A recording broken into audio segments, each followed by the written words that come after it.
Hi everyone, today we have Mallory sitting in our chair and she is here for her maintenance smooth threads treatment. So we've been treating her nasolabial folds now for a while. At this point, we just kind of do it every time she comes in for her talks or whatever else we're doing, just to maintain stimulating that collagen to keep the nasolabial fold looking like it does now. So you can see I kind of marked her up already. She's been topically numbed with BLT. I'm gonna do about 5 smooth threads on each side. We've learned that the twisted threads tend to do a little bit of a better job for her. They just stimulate more collagen. So we're using 5 29x40 twisted VSoft smooth threads onto this side, and then same thing on this side. So I'm just gonna go ahead and get started. The twisted threads tend to be, I'm gonna have you turn your head this way just a smidge, perfect. The twisted threads tend to be a little bit more spicy, if you will, to place. So I usually just kind of move slow. Patient was obviously numbed prior, and then you can kind of see the thread itself. You can kind of watch it follow up the nasolabial fold. And that's kind of what you want to see. So if I push down on this and tent up on the needle, you can see the outline of the thread. That's what you want.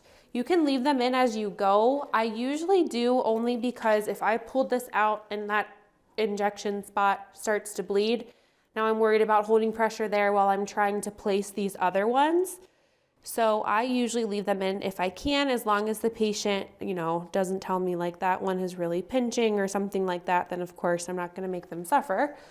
I'll pull it out, but I usually just try to let them stay in if I can. And then obviously your markings are there just to have as a treatment plan, kind of like a map out of what you want to do. However, I never inject through the marker. I don't want to tattoo her, but I also, just for sterility reasons, she was already cleaned with HIPAA cleanse and alcohol. So I'm not going to go through the dirty marker and risk any kind of infection. You doing okay? Mm-hmm. Okay, so I have one more to place on this side.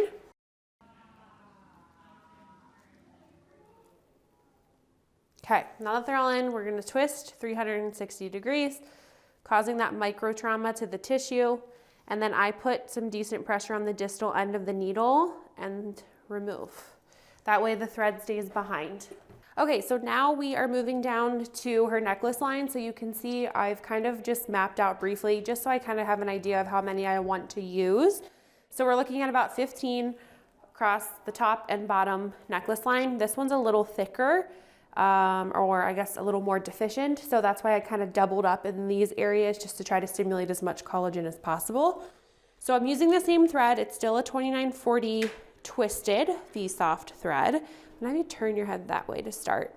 She's again been topically numbed. I cleaned her with HIPAA cleanse and alcohol. So I kind of just do one side at a time. The neck tends to be, when you place them, a little bit more superficial than anywhere else, because there's just less fat tissue in this area. Tends to be pretty delicate, crepey skin in most patients. Now with her, she's a young patient, so I'm not really worried all that much about the elasticity, losing her elasticity. I'm just trying to stimulate collagen to fill in the necklace line deficiency. But we do have a lot of patients that use smooth threads in this area to help tighten up that loose, crepey skin. And that tends to come from people ignoring their necks.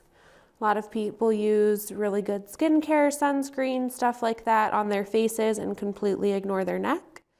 So a lot of the times as we age, the neck is an area that will show your age if you don't take care of it. So this is one way to kind of jumpstart that, to stimulate collagen. These also will stimulate elastin, which is wonderful for the neck. Kind of brings back that suppleness to the skin.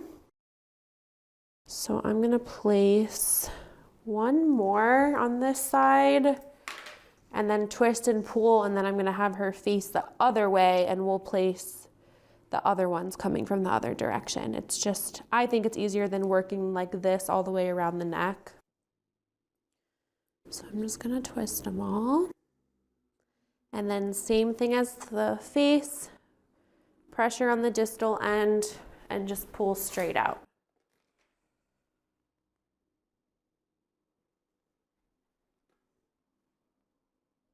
And then I'm just gonna get her cleaned off on this side